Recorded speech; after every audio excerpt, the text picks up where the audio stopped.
నమస్తే అన్న. చెప్పండి, మీ పేరు చెప్పండి. అన్న నా పేరు డాన్స్ చేసేరట అన్న. లలానా ముదిరాజ్, నేను కూడా ముదిరాజే అన్న. ఓకే ఓకే తమ్ముడు, అన్న నేను చాలా సార్లు కలిసిన అన్న.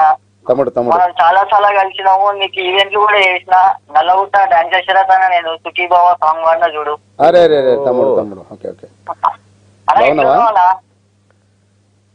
తమ్ముడు? బాగున్నావా? బాగున్నా అన్న. నేను ఎట్లున్నావు అన్న? నీ దర్శనం ఎప్పుడు అన్నా మళ్ళా? థ్యాంక్ యూ కలుద్దాం రా, ఆఫీస్ రా, కలుద్దాం తమ్ముడు. సరే అన్న, సరే అన్న. జై ముద్రాజ్ అన్న. జై ముద్ర తమ్ముడు. Okay, thank you. So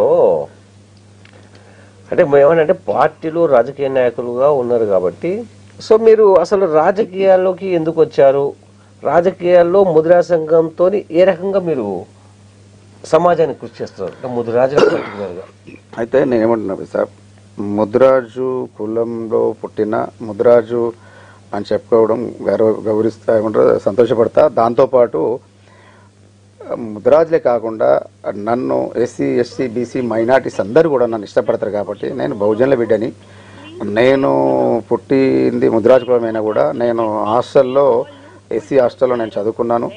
SC వాళ్ళు కానీ ఎస్టీ కానీ అన్ని కులాలకు సంబంధించిన వాళ్ళ మధ్యలో పెరిగినా కాబట్టి నేను అన్ని వర్గాలను ప్రేమిస్తా, అన్ని కులాలను ప్రేమిస్తా, అందరిని ప్రేమిస్తా. అందరు బాగుండాలి, అందులో నేను ఉండాలని కోరుకునే వ్యక్తిని ఒకటి. రెండవది ఏంటంటే రాజకీయాల్లో రావడానికి ఇప్పుడు కాదు, గత నేను 32 సంవత్సరాలు 33 సంవత్సరాలు కాంగ్రెస్ పార్టీలో ఉన్నాను. నేను ఒక్క విషయం, నేను